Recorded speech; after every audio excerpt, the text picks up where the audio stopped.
जय सनातन धर्म की प्रिय सनातनियों, आप सभी का स्वागत है हमारे इस कार्यक्रम में। सनातनियों, आपने ये सुना होगा कि ये हमारा शरीर पंच तत्वों से मिलकर बना है और वो पंच तत्व क्या है इसके बारे में भी आप लोग जानते हैं। अग्नि, जल, पृथ्वी, वायु और आकाश।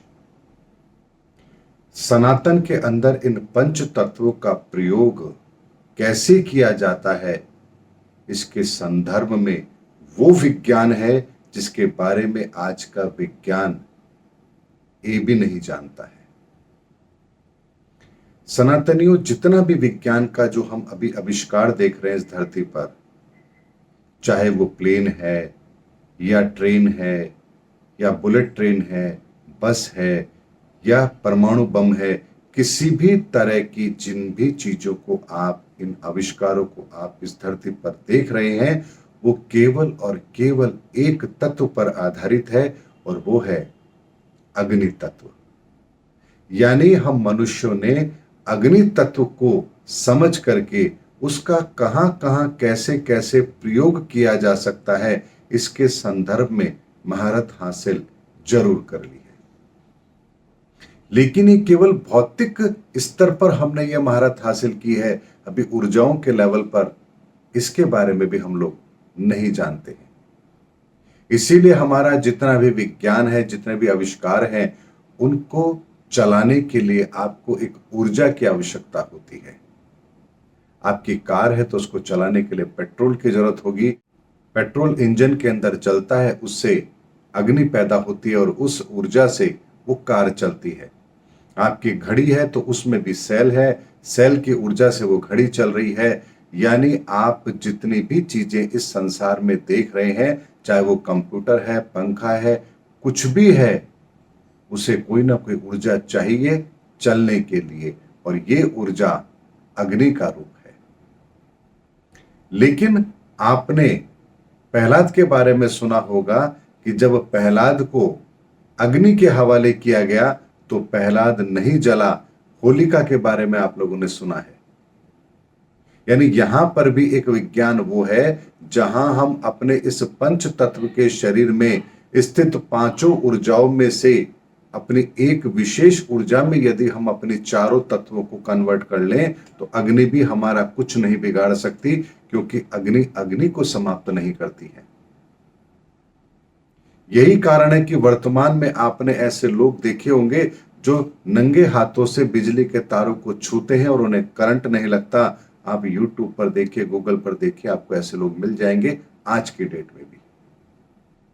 यानी उनके शरीर के अंदर भी एक अग्नि तत्व का मैकेनिज्म ऐसा डेवलप हुआ है कि बिजली का करंट भी उन्हें नहीं लगता है, चाहे वो फिर खुले हाथों से बिजली के तारों को क्यों ना पकड़ ले, चाहे वो कितने ही वोल्ट का तार क्यों ना हो, करंट उसमें कुछ भी क्यों ना हो, उन्हें करंट नहीं लगता।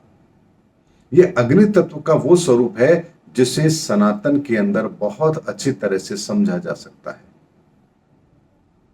उसके बाद में एक जल तत्व आता है। जल तत्व के अंदर भी वही तमाम शक्तियां हैं, लेकिन हम मनुष्यों ने अभी तक जल तत्व को पूरी तरह से नहीं समझा है। जल तत्व का भी एक छोटा सा उदाहरण हम लोगों ने अपने जीवन में शामिल किया है। आपने हाइड्रोपोनिक फार्मिंग के बारे में सुना होगा, जहां मिट्टी नहीं होती, केवल पानी के अंदर ही पौधा डेवलप होता है। लेकिन यह जल तत्व तो उसे मिल रहा है, लेकिन सूर्य की रोशनी भी उसके लिए आवश्यक है। तो अग्नि और जल तत्व दोनों मिलकर के उस पौधे के विकास का क्रम तय करते हैं। यानी केवल जल तत्व को ही हम प्रयोग करना अभी तक नहीं सीखे हैं, लेकिन वैदिक समय के कुछ उदाहरण ऐसे बताता हूं जो आपको इस जल तत्व के प्रयोग के बारे में स्पष्ट संकेत देंगे। महाभारत के अंदर आपने सुना होगा कि दुर्योधन जल के अंदर जाकर छिप जाता है, जहां फिर उसे ललकारा जाता है और वो फिर बाहर आता है, तब उसका वध किया जाता है। ये घटना आपने महाभारत में सुनी होगी। तो आखिर दुर्योधन जल के अंदर जाकर बैठ कैसे गया? हम तो 1 या 2 मिनट से ज्यादा पानी के अंदर डूबे हुए नहीं रह सकते हैं।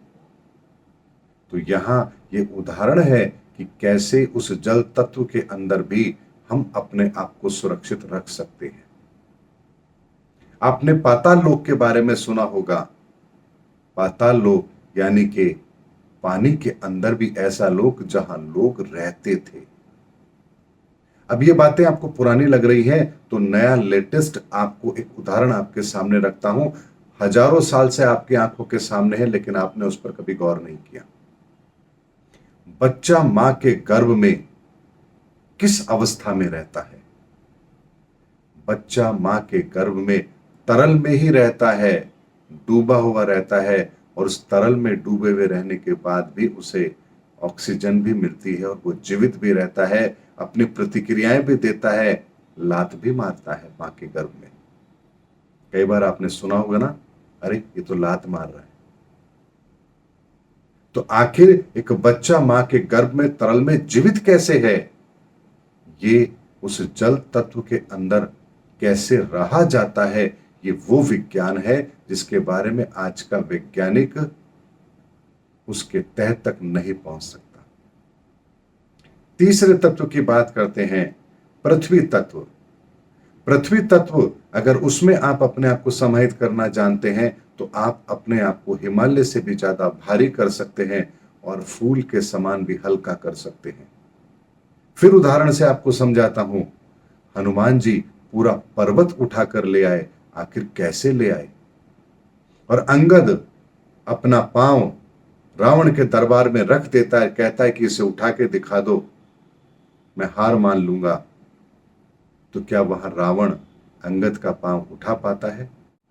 यहां वही धरती तत्व का प्रयोग किया जाता है तो अंगद का पांव भी हिमालय के समान भारी हो जाता है, और हनुमान जी जिस पर्वत को उठाकर लाते हैं वो फूल के समान हल्का हो जाता है। ये सनातन का वो विज्ञान है जिसके बारे में हम सोचते भी नहीं हैं। अभी उसके बारे में जानना और उसके संदर्भ में उन प्रयोगों को करना और उसे अपने जीवन में शामिल करना, ये तो अभी बहुत दूर की बात है। चौथा तत्व, वायु तत्व। वायु तत्व के द्वारा आप अपने शरीर को वायु में कन्वर्ट कर सकते हैं, और यहां फिर आप शरीर यही रहेगा, लेकिन आप ध्वनि की गति से इस संसार के अंदर आप जा सकते हैं। इसीलिए आप लोगों ने देखा होगा कई ऋषि महात्माओं को जो एक ही समय पर किसी एक स्थान पर हैं, लेकिन उसी समय पर वो किसी दूसरे स्थान पर भी पहुंच जाते हैं। ऐसा आप लोगों ने सुना होगा। आपने ये भी सुना होगा कि देवता एक स्थान से दूसरे स्थान पर प्रकट हो जाते हैं। एक और उदाहरण आपके सामने रखता हूं। हनुमान जी लंका पहुंचे थे तो कैसे पहुंचे थे?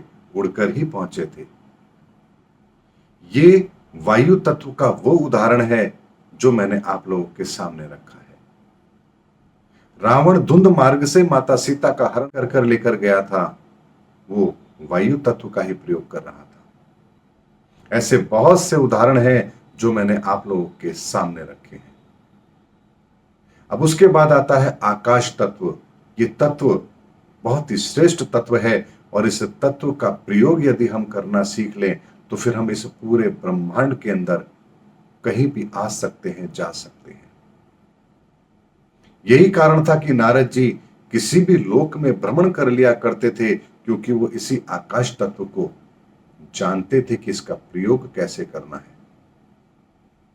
यही कारण है कि बहुत से ऋषि संत महात्मा ध्यान के अंदर अनंत ब्रह्मांड की यात्रा करते हैं, और यही प्रक्रिया ऋषि जानते भी थे। इसीलिए सप्त ऋषि मंडल में जो ऋषि शामिल थे वो इस ब्रह्मांड के उन ग्रहों पर भी जाकर के अनुसंधान करते थे जहां जाना आज के मानव की बस की बात भी नहीं है।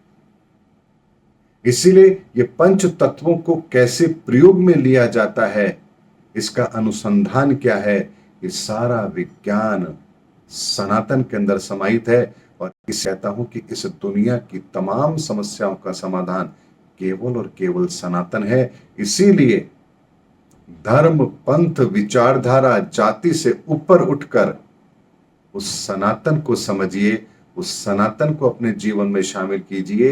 ये सनातन यदि जीवन में शामिल हो गया तो इस प्रकृति का कोई भी भेद आपसे छुपा नहीं रहेगा, और अगर प्रकृति का कोई भेद आपसे छुपा नहीं है तो फिर आप स्वयं को पहचानने में गलती कैसे कर सकते हो? इसीलिए अपने जीवन में उस सनातन को स्वीकार करो, अपने जीवन में उस सनातन को ग्रहण करो, उसे अपने जीवन में अपनाओ, अपने व्यवहार में अपनाओ। और इसीलिए इस सनातन की स्थापना के कार्यक्रम के अंतर्गत शनिवार के दिन, यानी शनिवार की रात्रि के दिन सनातन की स्थापना का कार्यक्रम जयपुर में रखा जाएगा। पहले जिन लोगों ने अपने नाम हमें भेजे हैं उन्हें भी व्हाट्सएप के द्वारा सूचित कर दिया जाएगा कि स्थान क्या रहेगा, समय क्या रहेगा। और जो लोग भी इस सनातन दीक्षा कार्यक्रम में शामिल होना चाहते हैं वो सब अपने नाम मुझे भेज सकते हैं। और इसीलिए आप शनिवार की शाम तक भी जयपुर पहुंच जाएंगे तो आप आराम से इस कार्यक्रम में शामिल हो सकते हैं। रविवार की सुबह आप अर्ली इन द मॉर्निंग वापस जा सकते हैं, यानी शनिवार की रात्रि का समय आपको इस कार्यक्रम के लिए निर्धारित करना है। इसीलिए शनिवार की रात्रि को जयपुर में सनातन की दीक्षा का कार्यक्रम होगा। उसके संदर्भ में सारी जानकारी आपको व्हाट्सएप पर दे दी जाएगी। आप व्हाट्सएप नंबर पर मैसेज करके उस कार्यक्रम में सम्मिलित होने की रिक्वेस्ट हमें भेज सकते हैं। आपको ग्रुप में शामिल करके सारी इंफॉर्मेशन आपको दे दी जाएगी। क्या करना है, कैसे करना है, क्या लाना है और क्या नहीं लाना है, हर चीज आपको बहुत बेहतर तरीके से समझा दी जाएगी।